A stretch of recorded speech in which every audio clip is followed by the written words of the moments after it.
अच्छा बाबूजी, हम लोकगीत भोजपुरी बिरहा गायक कलाकार मुकेश सुहाना एक बार पुनः फिर अपने टीम के साथ एक बिरहा लेकर प्रस्तुत करता हूं। आशा नहीं बल्कि पूर्ण विश्वास है कि आप सब इस बिरहा को जरूर पसंद करेंगे और अपना प्यार दुलार आशीर्वाद जरूर देंगे। 4 लाइन भूमिका से कहना है अनिश भैया, कैसे? आइए।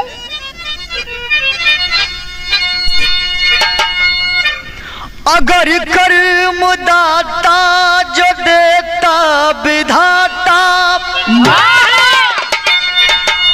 गवाता नहीं है वो अपनी सुमन को, मगर लूट लेता है मानो को मानो, भुलाता कभी ना वो अपनी सृजन को। जिंदगी से है कैसा ये रिश्तों का नाता, निभाता कभी ना वो अपनी चमन को। अरे कहते सुहाना यही बात मानो, अरे जानो की कीमत है कहते कफन को।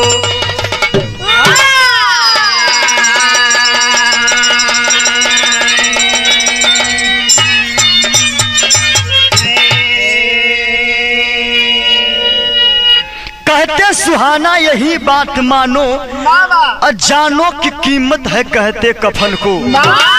ए भैया, यहाँ कवि जी एगो गजल से संकेत कैला, कैसे भैया? अरे कि मेरे महबूब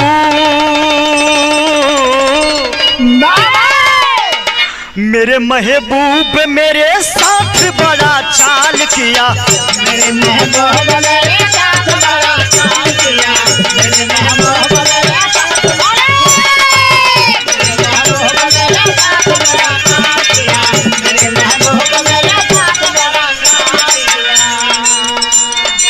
मेरे महबूब मेरे साथ बड़ा चाल किया, मेरे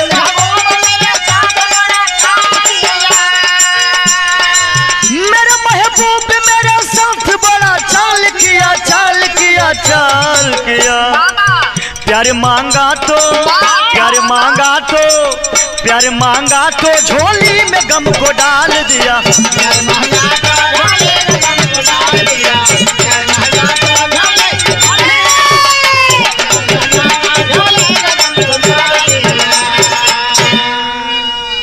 लेकिन ये भैया भाई कवि जी भाव लिखला, कैसे लिखला? समय आने पर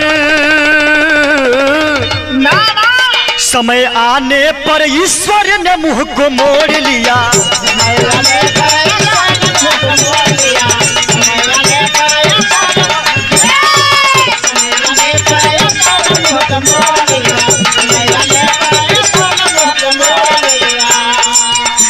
आने पर ईश्वर ने मुंह को मोड़ लिया,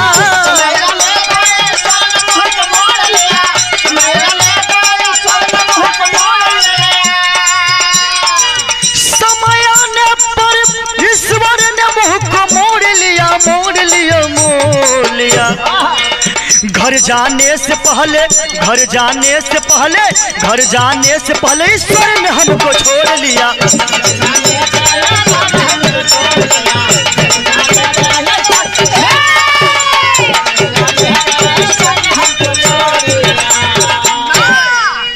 अरे भैया एक जगह से कहानियां की शुरुआत हो गई, कैसे अनिश भैया?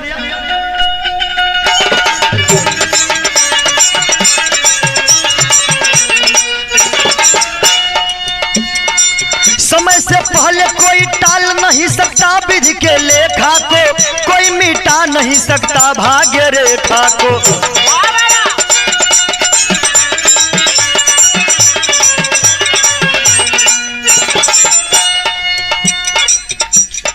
सनम्बा नाम जकर सनम्बा नाम घर द्वार अपना छोड़े है, बाप महतारी पत्नी से नाता तोड़े हैं।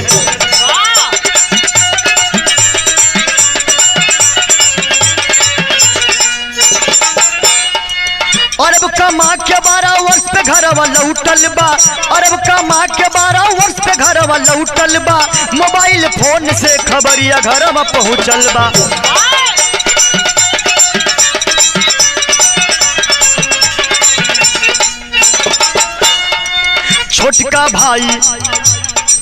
छोटका भाई मारुति लेके हाथ चला। छोटका भाई मारुति लेके हाथ चला। संग में बेटवा सरोज उनके साथ चला।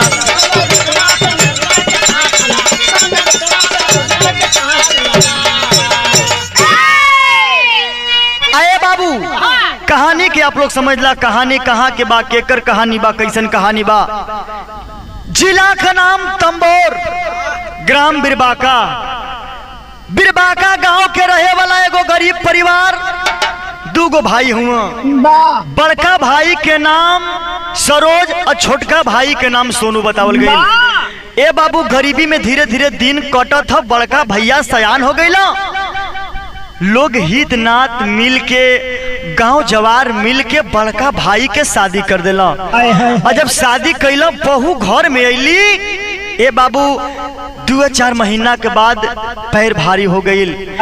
ए बाबू, गरीबी के देखते हुए बड़का भाई अरब कमाए खातिर तैयारी कैले हुवन।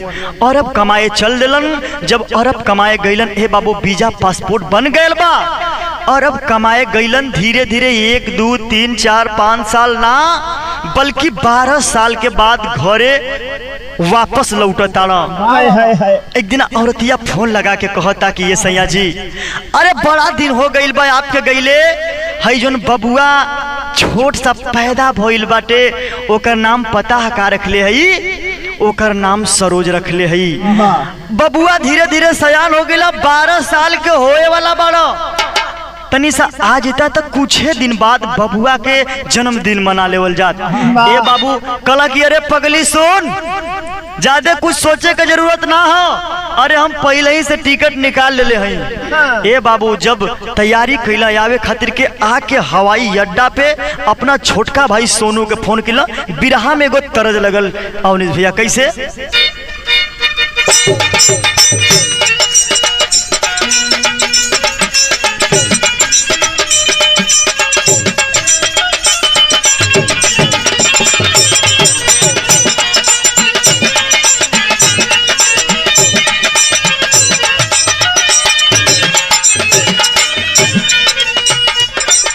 उहे तर्ज के लाइन बा। कौनो मेहरारू अपना मर्द के पियला से परेशान हो गई बाटे। अपना अम्मा जी से कहे, अम्मा जी, जब जब राउर बेटवा आवेले, राउर लड़का आवेले, पी के हमार कौनो कसर ना छोड़ेले। बतावत या कैसे? का बतावे? हमरो के लगही,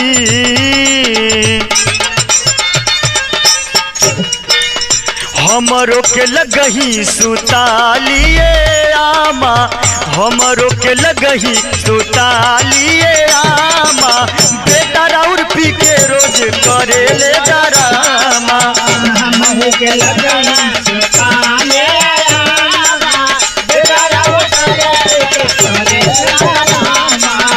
हमरो के लगही सुतालिए आमा। बेटा राउर पी के करे ले डरामा। आय है बाबूजी, ई तक धुन रहल, लेकिन कवि जी भाई बिरहवा में संकेत लिखले हुआ। आखिर बड़का भाई सनम आ गया, आके फोन कैलस हवाई अड्डा पे कि ये भाई कहाँ बाड़ा, जरा गाड़ी लेके चल लौटा तो हम आ जाती। ए भैया, घर में मारुति गाड़ी रहल, लेके सोनू चललन ह।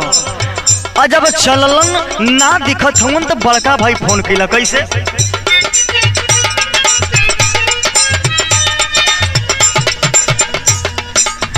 अरब से कमाई कके अइले जावनवा। अरब से कमाई कके अइले जावनवा। आई के हवाई अड्डा कइले बफोनवा। अरब से कमाई के अइले जावनवा। आई के हवाई अड्डा कइले बफोनवा। अरब से कमाई के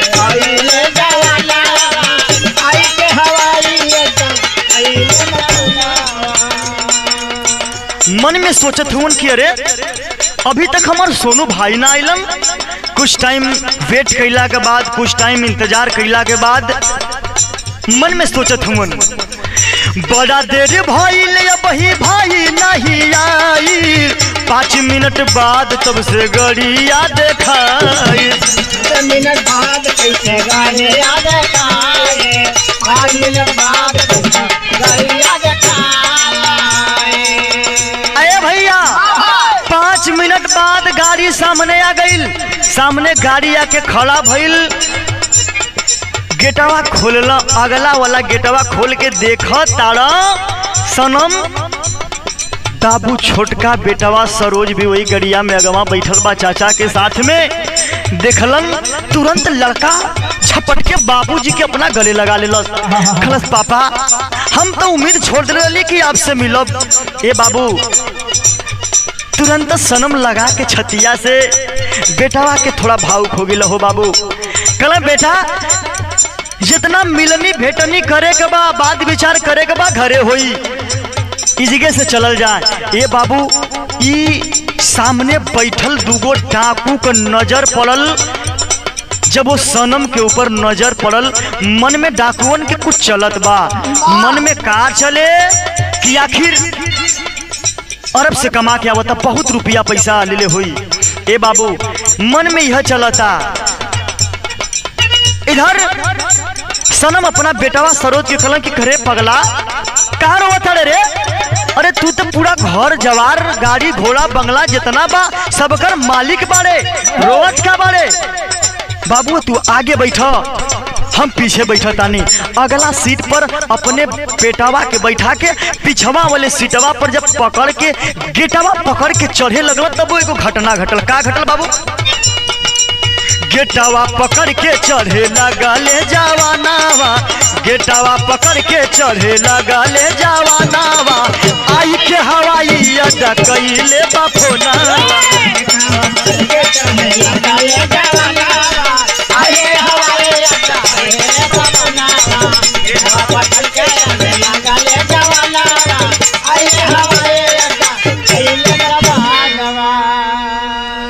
आय हाय बाबूजी गेट पकड़ के जब सनम चढ़े लगलन, ये बाबू डाकू का नजर पड़ल। डाकुआ डायरेक्ट बंदूक तान के गोली मरला।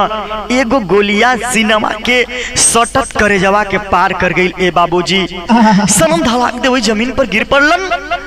बेटवा रोवता, साथ ही साथ छोटका भाई सोनू रोवता।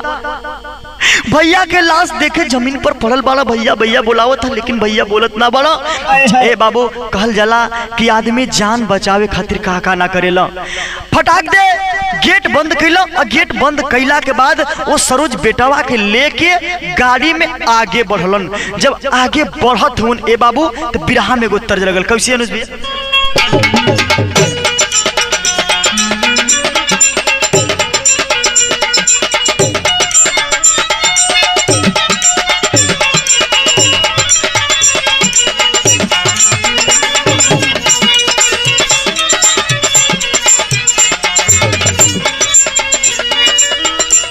गीत के लाइन बा, कौनो मेहरारू रात के सुतिल बा, 12 बजे रात में सुतिल बा, कुछ काटे लगो लगला बगला। मेहरारू कहे मर्दा से सुना उठिए बलम जी तनी ढिबारी जलाई जी, उठिए बलम जी तनी ढिबारी जलाई जी, उठिए बलम जी तनी ढिबारी जलाई जी, उठिए बलम जी तनी ढिबारी जलाई हमरा चोलिया में, हमरा चोलिया में लागे कुछ गइल बा समाई, चोलिया में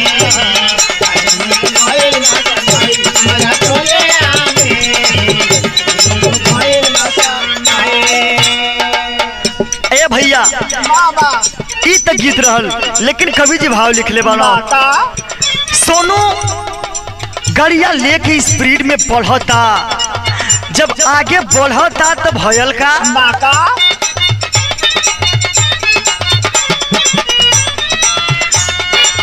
विधि के विधान लिखल केहू न मिटाई, विधि के विधान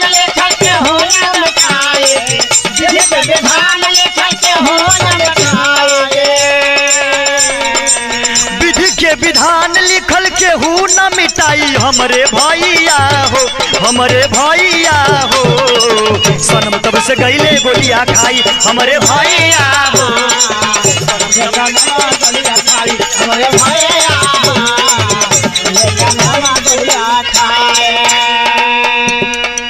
अरे बाबू, सनम के गोली लगल बा, जमीन पर गिर गई बाड़ा। ये भैया जब जमीन पर गिरला, सोनू मारुति लेके स्पीड में चलता।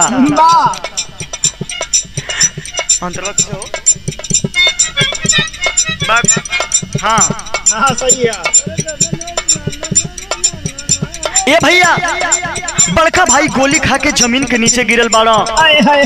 छोटका भाई देखल रोवता, आंख में आंसू लेके गाड़ी भगावे लागल। कैसे? तब से मारुति लेके सोनू भाग चला ले, डाकू साले टायर में गोली मार दिहाले। डाकू साले टायर में गोली मार दिहाले, डाकू साले टायर में गोली मार दिहाले।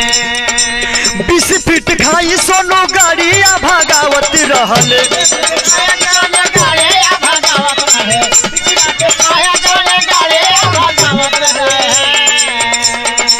20 फीट खाई सोनू गाड़िया भगावत रहले। तो वही खाइए में कूद गईल गाड़ी, तब से जाई वही।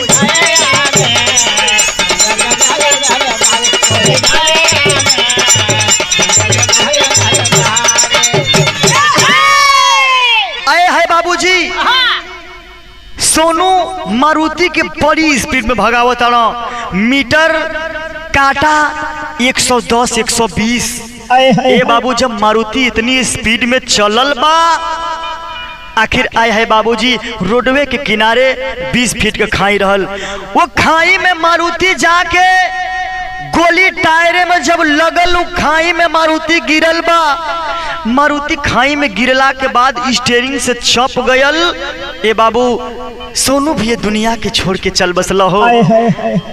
12 वर्ष का बच्चा सरोज मारुति में रोवता, कोई बचाला, कोई बचाला। ये बाबू बार बार आवाज लगावता। आया है बाबूजी, लेकिन केहू कैसे सुने हो, केहू सुन नहीं खेपावत। बेटावा कहे और गुहार लगावे। कैसे भैया?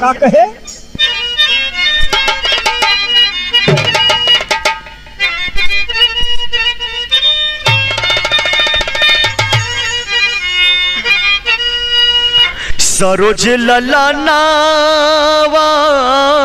के अरे गरसित बजनवा हो। तब से धनु से आई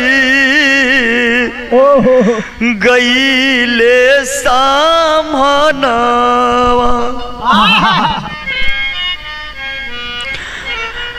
मनवा में सोचे सरोज, अरे करेला गुननावा हो। अरे कोई तो बचाला बाबू, अरे हमारो पारानावा।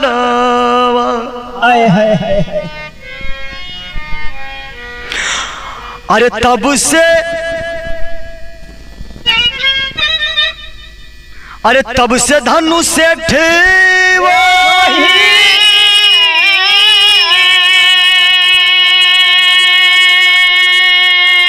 अरे सरोज के रुदाना सुन के, अरे खैया में कूदी के आई गईले सामना।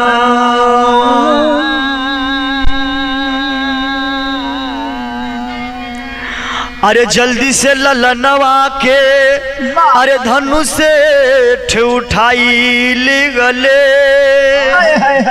अरे की पकड़ी के बगार कैले। ये भैया रोड के पाजारा। आया है बाबूजी, बेटावा 12 वर्ष के लड़का वो खाई में पड़ल बा, गुहार लगावा था, ए भैया ए बाबू केहू तो बचाला, केहू हमारा जिंदगी के बचाला। ए बाबूजी गुहार केहू नहीं के सुनत, लोगन का भीड़ जुटता, 1 2 4 5 10 लोग जुटता ना। तब से ए बाबू एगो सेठ, जौना सेठ के नाम बतावल गेल धन्नू सेठ। ए बाबू धन्नू सेठ के कान में ये आवाज पहुंचल। जब धन्नू सेठ के कान में आवाज पहुंचल, धन्नू सेठ सुन के अवाक हो गई, खलन की अरे आखिरी बच्चा कहाँ रोत बा। धीरे धीरे जब पास में गाड़ी के पास में गईलन, ए बाबू देखत अड़त एगो नाबालिग बच्चा मारुति के अंदर से रोवता, शीशा पे हाथ पिटता। ए बाबू मारुति आगे से चुरो गईल बा, जाके तुरंत फटाक दे गेटवा तोड़ के वो लइका के निकलन। और जब निकलन बेहोश हो गया वो बेटा, लेके एगो दुकान पे गईला, हल्का सा पानी छिड़कला। ए भैया पानी छिड़कला के बाद होश आइल।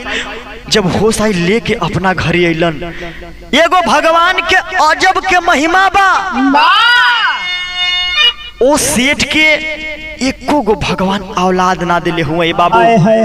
सेठ सेठाइन वो बेटवा के लेके भगवान से कहता कि ये भगवान आज हमने के मनसा पूरा हो गई बा, हमने के गर्भ से तना, लेकिन ए भगवान हमके आखिर आप किसी भी रूप में एगो लाल दे देला। ए बाबू पाके बड़ी खुश हुवन। खुशी में धीरे धीरे समय बीतत था, बिरहा में टेरी से भाव दे। कैसे? अरे जीवन में कोई सहारा ना मिला, अरे जीवन में कोई सहारा हो, अरे जीवन में कोई सहारा ना मिला, तब से धन्नू सेठ आके बचवा का बने किनारा। अरे किनारा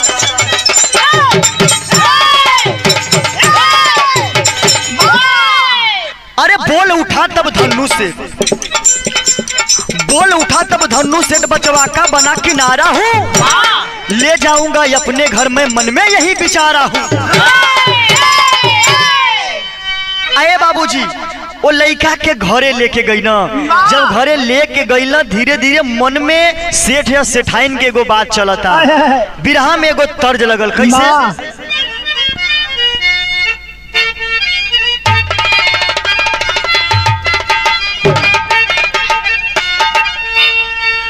अरे कि कवन ना सक के रतिया अइला से जारिया, अरे कि गतरे गतर घाही गईला भितारिया, अरे होश में न रहुवे बुझाता, होश में न रहुवे बुझाता, ये राजा तब न कमरिया दुखाता,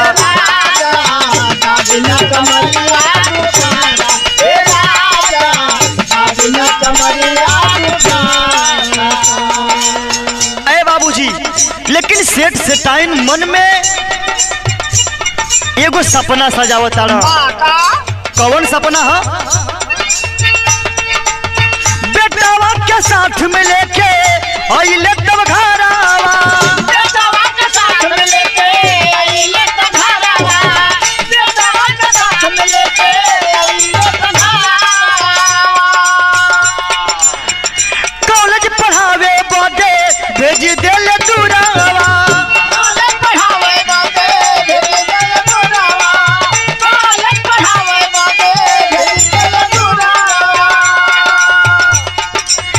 मनावा में होला खुशहाली, मनावा में होला खुशहाली, ये भैया बेटवा के रखो पोसी पाली, भैया बेटवा के रखो पोसी पाली, ये भैया बेटवा के रखो पोसी पाली। मन में यह ललसा बा कि आखिर बेटवा के पढ़ा लिखा के बनाई, का बनाई? मनावा में सोचे सटका राइब हम बियासी, मनावा में सोचे राइब हम बियासी, मनावा में सोचे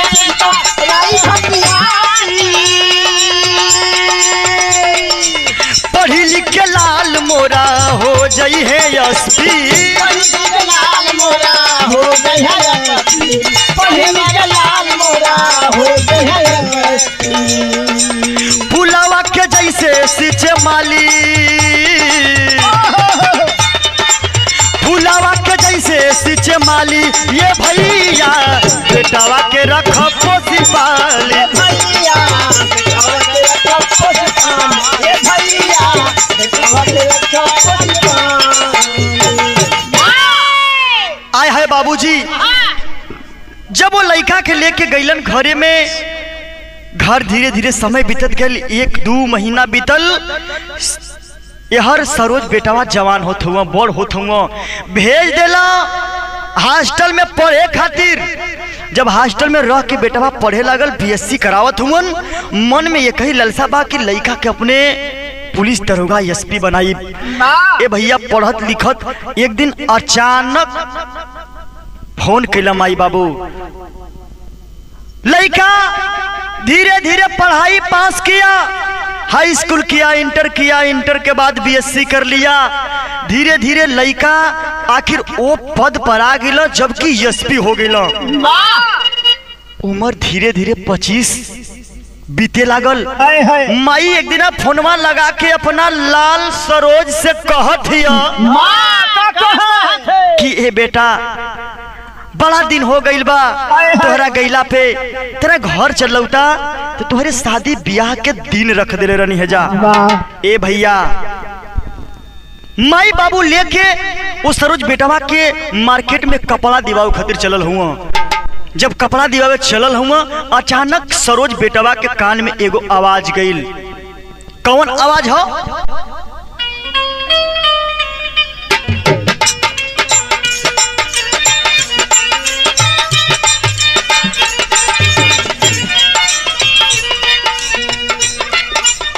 एगो बूढ़ी औरत पागल के भेष बनौले बा, फटही लुगरी पहनले बा, एगो छोट का भीख मांगे वाला कटोरा लेके बजावे आ ये कहीं गनवा गावे। कौन गीत गावे भैया?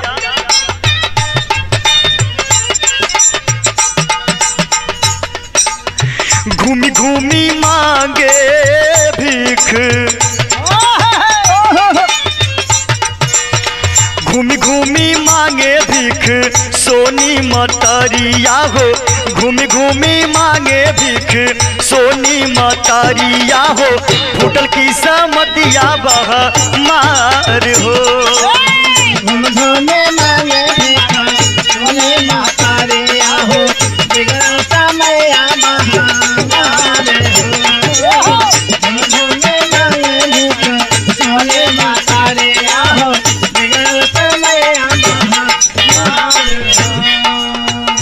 वो कटोरवा पे एगो एक का सिक्का लेके ठोके और ये गीतिया के गावे। कहे सनम रहले, सनम सजनवा रहले, सोनू देवारावा हो।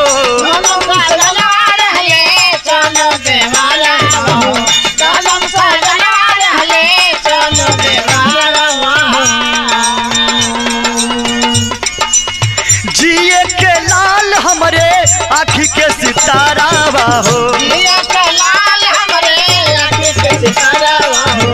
जिए के लाल हमरे आँखी के सितारा हो। रोई रोई मांगे भीख, सोनी मतरिया हो। रोई रोई मांगे भीख, सोनी मतरिया हो। फूटल की समतिया बह मार हो।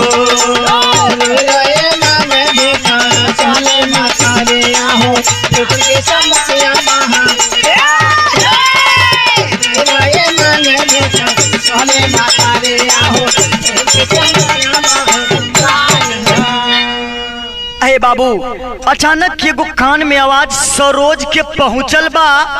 आखिर एगो बूढ़ी औरत फटही लुगरी पहन के एगो कटोरा लेके एक को सिक्का लेके ठोकत बा, वही पे गावता। पूरा अपन बीतल की दास्तान गावत बा। ये बाबू देखलो सरोज, देखत हुआ बड़ी ध्यान से, नजर पड़िए न गईले बाबू। आखिरकार 12 वर्ष के जब सरोज रला वो समय के बात सोचे लगला, कहला अरे ये बुढ़िया कौन है। एसपी साहब जाके वर्दी में खड़ा हुआ, जाके कहत हुआ कि माई का नाम बा तोहार। ए बाबू, जब ये आवाज पहुंचल सरोज के कान में, सरोज पास में इलन खड़ा हुन।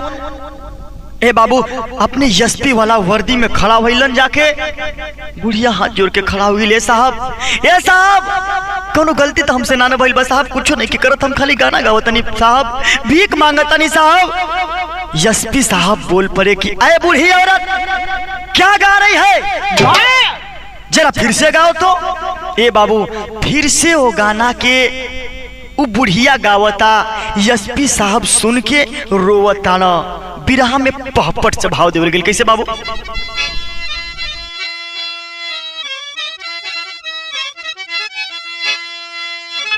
तो रोई रोई मांगे भिख बुढ़ी औरतिया वही बजरिया में, तो रोई रोई मांगे भिख बुढ़ी औरतिया वही बजरिया में। अरे एसपी साहब सुन के सोचे बतिया वही बजरिया में।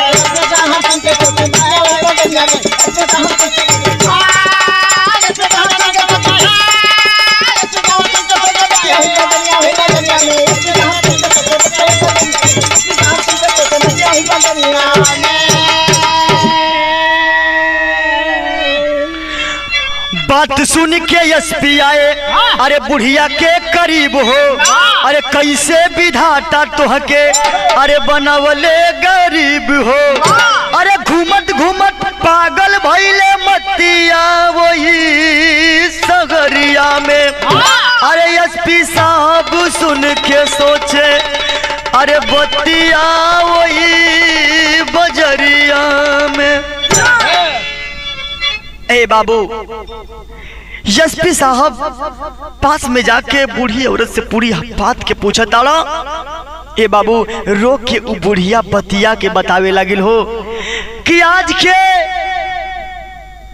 लगभग कई साल पहले हमार बेटवा सरोज हमके नाम मिलन, हमरे पति सनम अरब से कमा के आवत रहलन, हमरे से भेंट ना भइल। हमरे देवर घरला आने सोनू, उनसे भी भेंट ना भइल। ए बाबू वही भेष में घर द्वार छोड़ के हम भी निकल पड़ली खोजे खातिर के, लेकिन आज भगवान हमके इसने मोड़ पे लिया के खड़ा कर देले बाला कि ना तो केहू पूछता ना ही केहू कुछ देता। ए बाबू पूरी बात के एसपी साहब सुनत हुन, बिरहा में आल्हा से परमार देवल गेल। कैसे बाबू,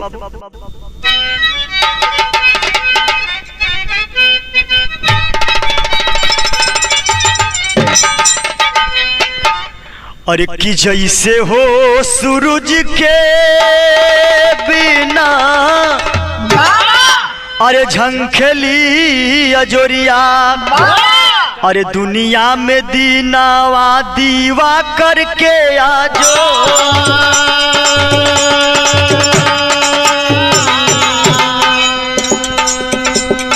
सनम सजनवा रहले सोनू देवारा,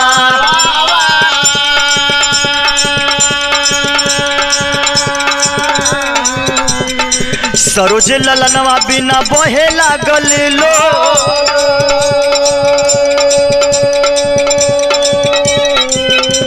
सोनी बाटे नाम मोरा मांगतन भिखी,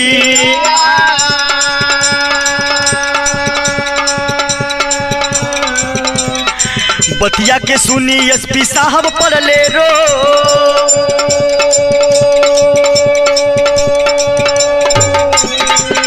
सरोज बाटे नाम मोरा सोनी मोर मतरिया,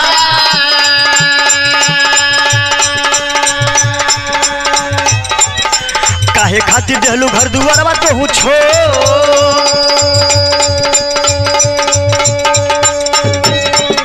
हाय भगवान कैसन दिनावा देखावा,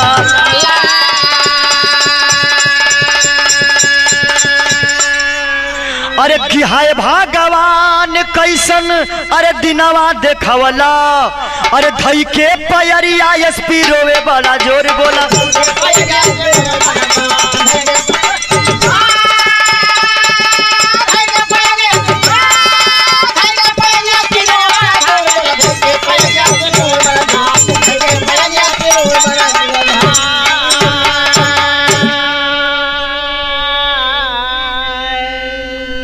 आए है बाबूजी, हाथ जोड़ के दोनों हथवा जोड़ के पैरवा पर गिरल बा सरोज कलश की ए माई, जौना बेटा के गुड़ गावत तारू रा, जौना बेटा के नाम गावत तारू ए माई, हमयू अबागा बेटा आई जौन की आप लोगन से बिछड़ला के बाद भी मिले के कोशिश ना कैली।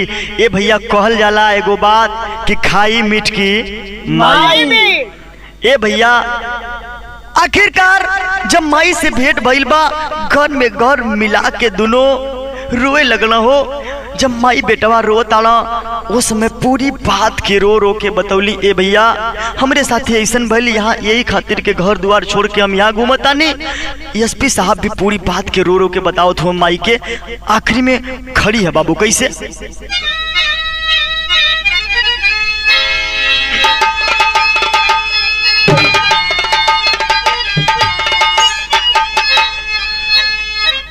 कल पे बुढ़िया अखियों से अरे गिरत बालो रवा, तब बिना रोशनी के सूरतिया ना चिन्हाला हीरा।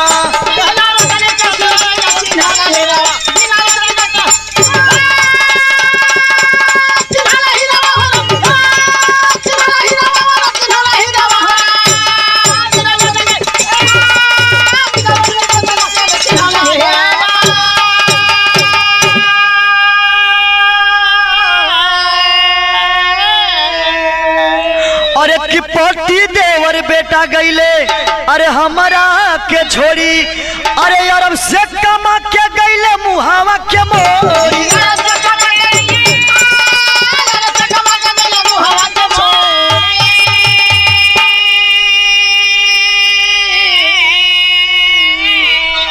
तब बतिया बतावे में अरे लगत बाती रवा, बिना रोशनी के सूरतिया ना चिन्हाला हीरा।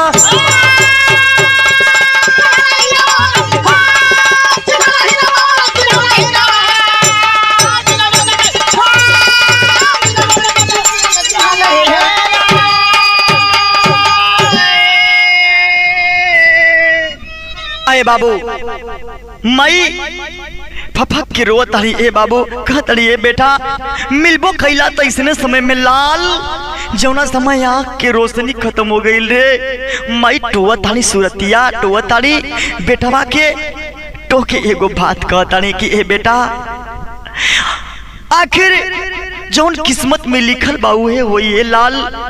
ए बाबू एसपी साहब झरझर झरझर रोवत ताना। धनु सेठ पास में अइला, सेठाइन पास में अइली। पास में अइला के बाद में एसपी साहब पूरी बात की जब सेठ सेठाइन से बतौलन, वो बूढ़ी औरत के ले जा के घर पे एक सफा नया साड़ी नहवा धुआ करके सरोज बेटवा अपने माई के सेवा करे लगलन। यही हमरे गाना का अंतिम लाइन रहल भैया। लास्ट में गुरु घराने का परिचय है कैसे बाबू। गुरु बिहारी गुरु पत्तू छैबर, अरे धन ईश्वर की माया, कथन करे कभी राम प्रसाद, कहीं धूप कहीं पे छाया।